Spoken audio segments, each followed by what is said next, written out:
Welcome to the Gospel Activist Podcast, ministry of Stepping Out Ministries, where we explore how we proclaim the gospel of Jesus Christ in our modern context. Here is your host, pastor and evangelist, Kevin Henry.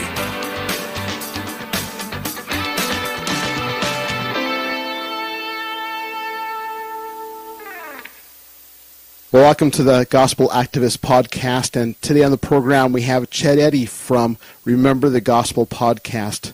Chad, thank you for joining us today. Thank you very much, Kevin. I'm really excited to be on your podcast. I've gotten to know you over the years. We used to be youth pastors together in Winnipeg, and it's been great getting to know you in different capacities over the last 12, 13 years, something like that. Mm-hmm. Yeah, I always enjoyed working alongside with you, especially when it comes to worship, and it's kind of neat to even see you, how you've continued in ministry in a different way, but it's always neat to see you and how God's working through you and your ministries. Before I ask Very you, cool. Thanks, Kevin. Before I ask you about the gospel in the workplace, first I want to ask you, who is your favorite evangelist? Yeah, that's one of the questions that you sent me in advance, and this one always kind of trips me up because, I could answer truthfully that Billy Graham is one of my favorite evangelists, for sure. You know, he's impacted millions of people worldwide. He took his cues, or his style of preaching and his calling, I think, from the style of Billy Sunday before him, and both of them were fantastic evangelists. They had hearts of evangelists. They had hearts for the lost and for the Lord, and that's very, very inspiring. When I was younger, I always wanted to be the next Billy Graham. I thought that God was definitely calling me to go and move the nations and be a history maker and bring millions of people into the kingdom and have my influence just expand and extend for the glory of God. God hasn't so far answered that prayer or answered that calling, but I've more and more I've just been inspired by what Paul says in 1 Thessalonians 4:11. He says,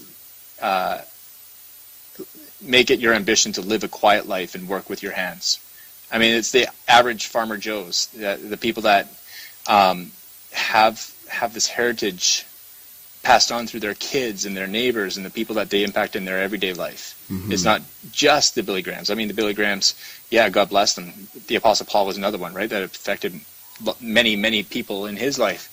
God bless them. But for most of us, we're going to be the people that make an impact in the world, a lasting spiritual heritage through working diligently with our hands, living a quiet life, and just loving God, loving the gospel, sharing the gospel, remembering the gospel, and spreading the gospel to our families and to the people that we come across in ordinary, everyday life. Mm-hmm. That really fits along with what the subject for today. We talk about the gospel, and a lot of people who aren't vocational ministers, they're not pastors or evangelists, sometimes the question comes up, how does the gospel affect their daily lives, and part of that being their jobs? So how does the gospel affect you and the job you do? Yeah, I found myself in this job. I work for Canada Post, and I found myself in this job by accident because I was, as we said before, I was in pastoral ministry for 10 years before coming here. I didn't expect to leave pastoral ministry. I ended my tenure at one church and went on to be a church planter, and was attempting to plant a church, realized that I wasn't making any money doing that, and raising a family of kids and all that sort of stuff. I realized, I need to go out and make money. Mm-hmm. So I got this job at Canada Post. And over the years, I realized, you know what, my job at Canada Post is what's not what's paying bills. I mean, God's used lots of different things, but I ended up leaving the church planting world and just working solely for Canada Post, also doing some preaching on the side, but realized that Canada Post is my ministry. It's what God has called me to. So the gospel affects definitely how I do my job. I mean, I've had to really struggle with this because in my context, I always thought ministry was doing church work, and the people that did secular work did that in order to support this church work. I mean, I wouldn't have said it like that, but that's kind of what attitude I kind of had. But now the gospel affects how I see my job. Acts 17:26 says that God has chosen where and how each of us will live. He brought me to this job. He could have provided for my family in any way, but this job with these particular people that I'm working with is the way he chose and is the ministry that he chose for me. It also affects my attitude towards my job. It's not just somewhere that I go to get a paycheck or somewhere that I go to pass time. But I'm there on purpose. God wants me there some way, somehow, to affect people that I work with. I'm really affected by the incarnation, that God came to the earth as a man. He incarnated himself. He came into the flesh, into our world.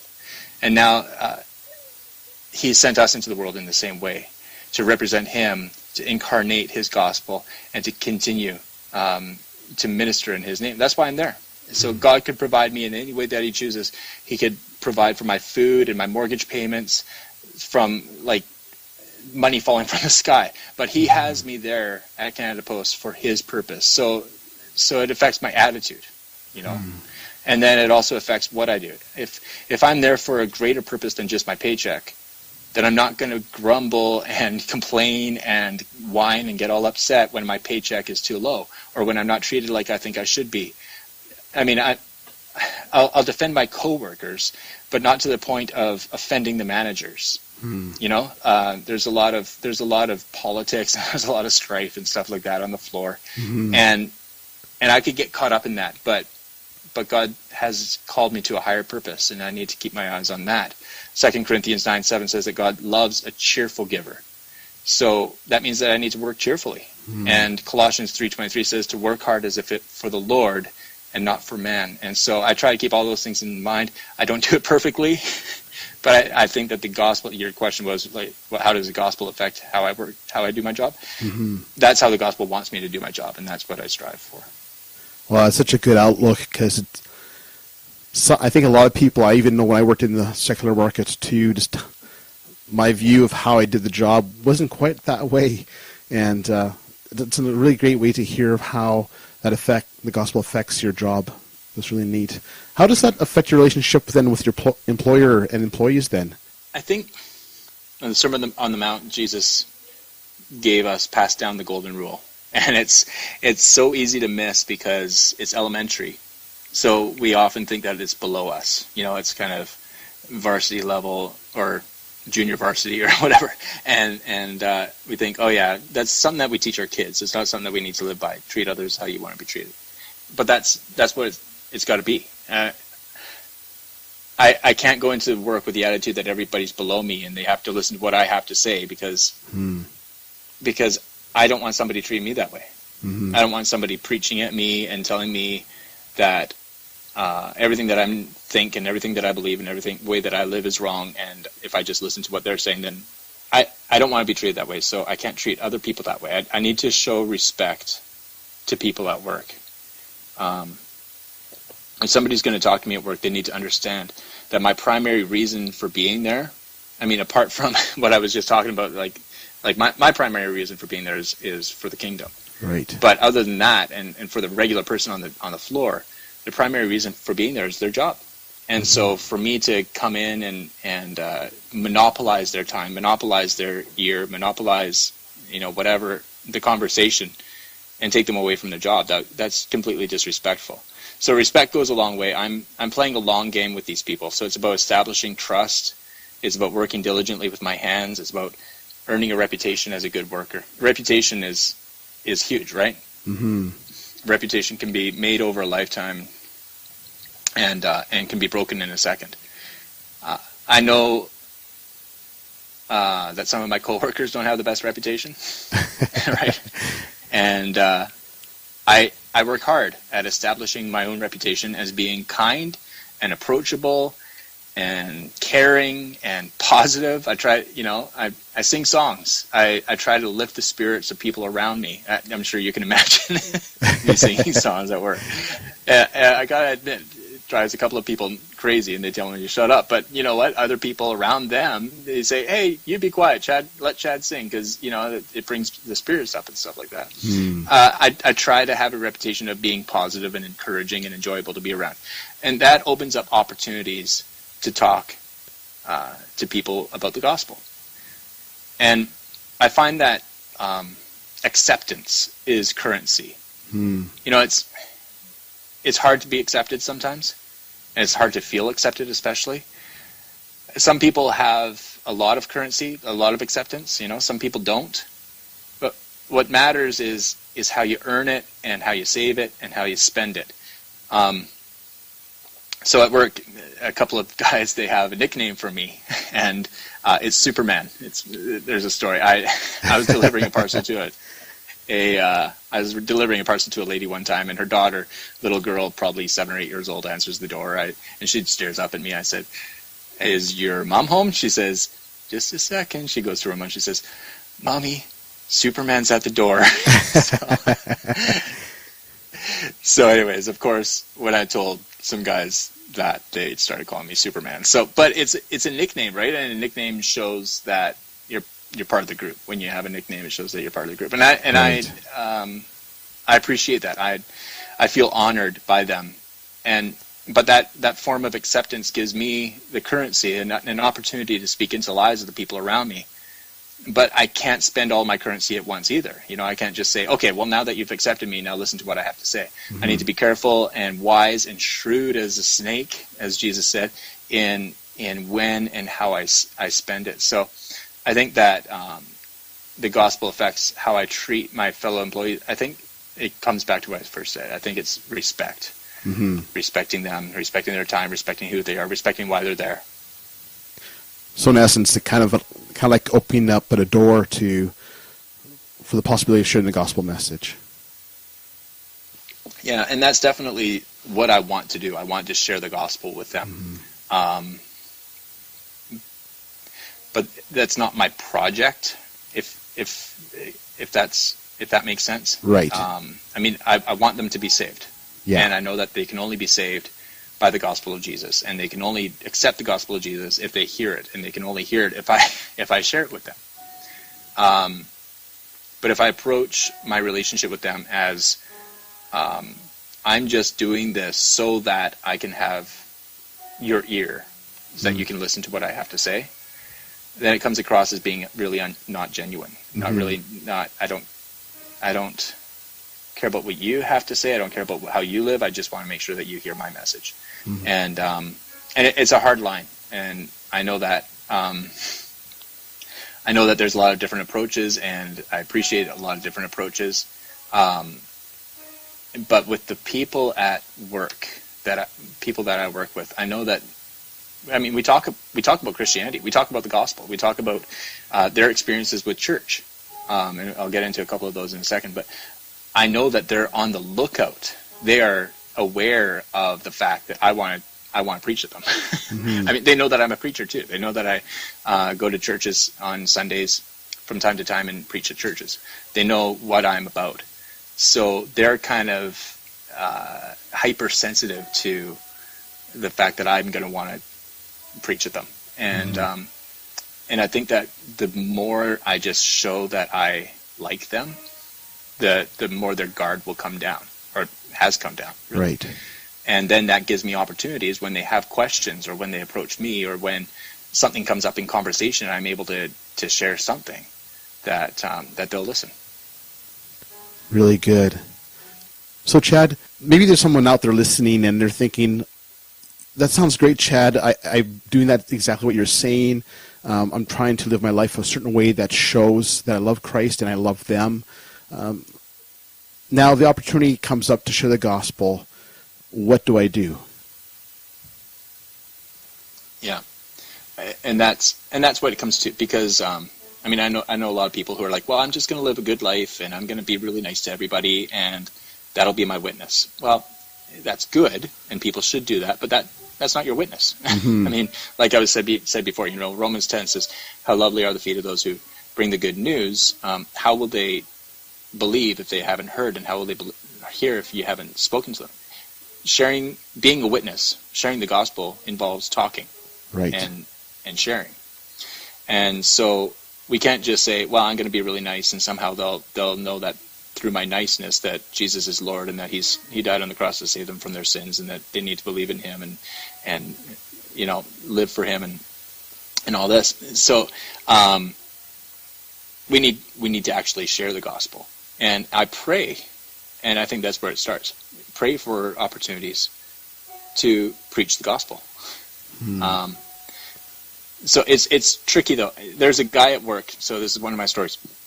There's a guy at work who grew up on fire for God. I mean, he went to youth groups. In the early 90s, he was burning all his secular CDs. He's just, one of these on fire. He went to all the youth conventions, had the T-shirts, probably hands in the air, just like singing loud for Jesus. But he's just gone the other way. In his adult life, he's gone the other way.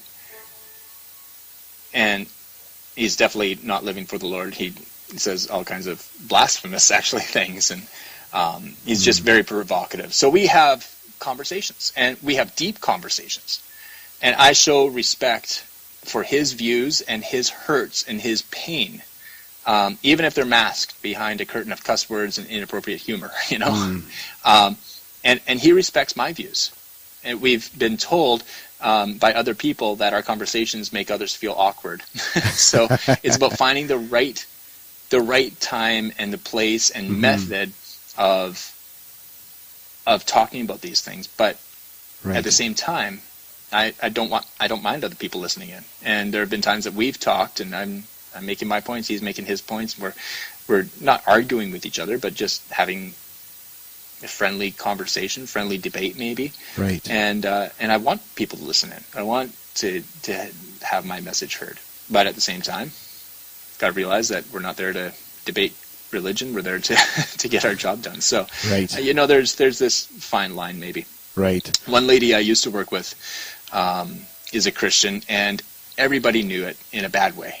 Oh no. Right. So they would roll their eyes when she came around. She was like a wet towel that just dampened any lighthearted fun that people were having. Wow.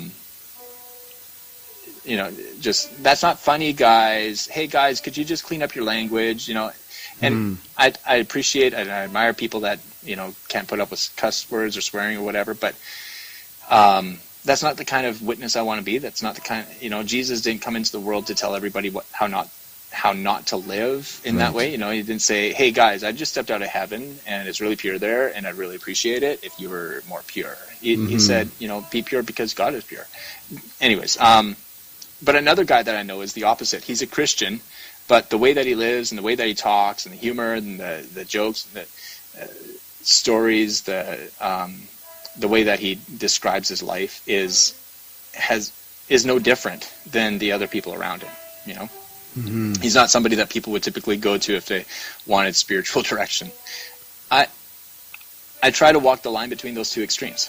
I don't do it perfectly, but I try to show a different attitude that attracts people to the gospel, so that when I have an opportunity to speak, people will listen. Right. Well, that really speaks. That really speaks the importance of how we act and treat others, doesn't it? Yeah, we need to be ready for opportunities to share the gospel. James something says, do so with gentleness and respect, right? And some people they don't wait for the opportunity to share. Instead, they just make every conversation a gospel presentation. I don't think that that's sharing with respect.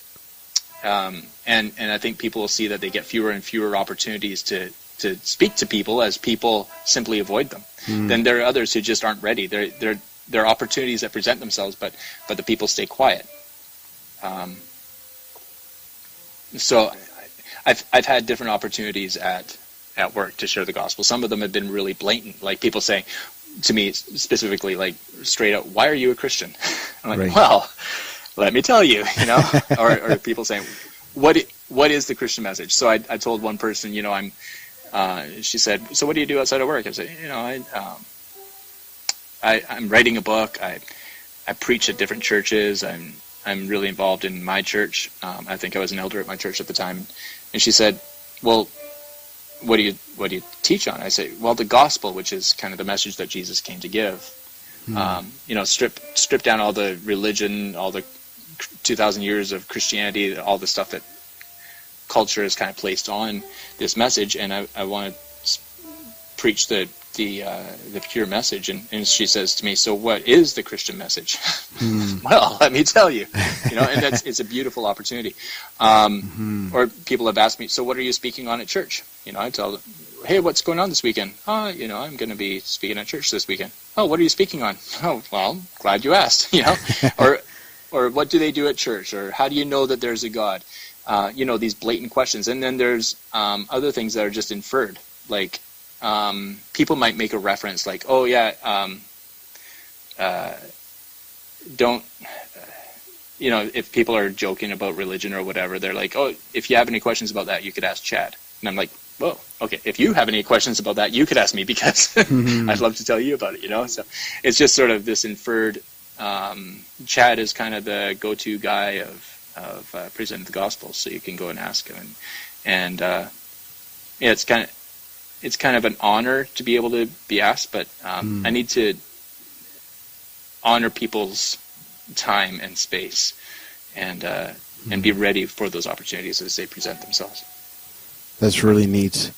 I really admire what you're saying, because it really seems like you're looking for the opportunities, and God seems to give them to you.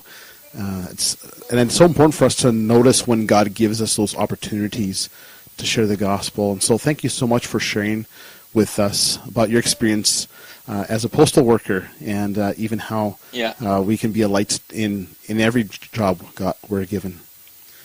One last question. There are lots of opportunities. Sorry, go ahead. Sorry. I was just going to say, there's lots of opportunities that I let pass by too. Like it.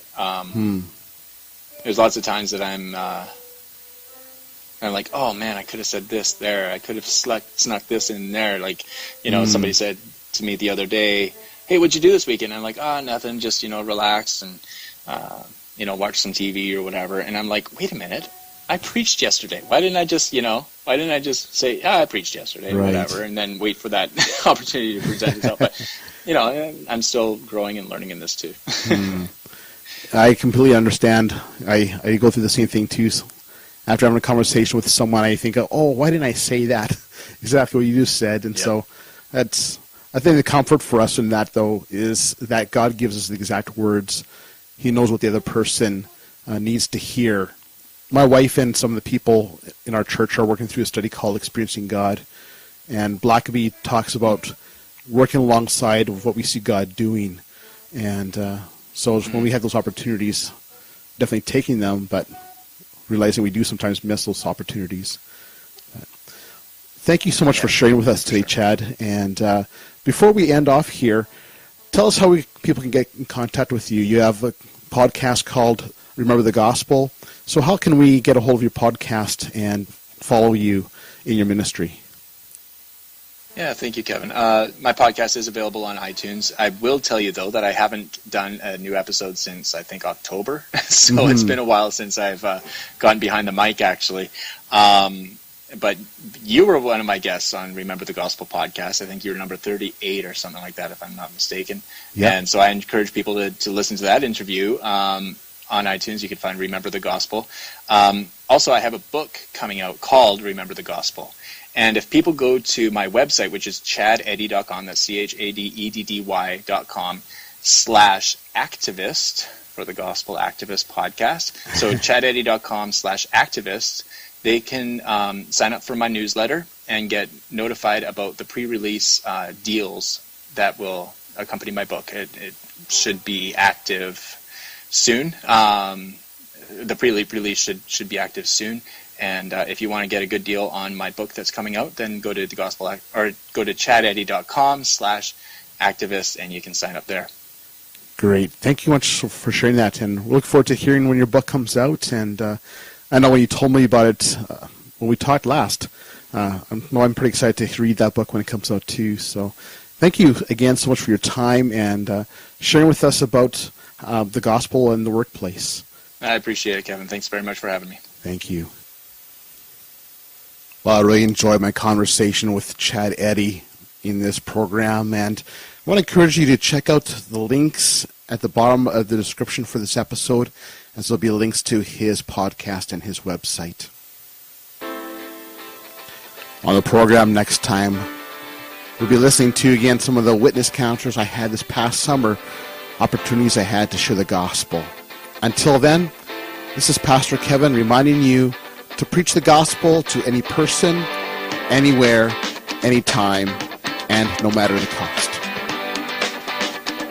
You have been listening to the Gospel Activist Podcast, a ministry of Stepping Out Ministries.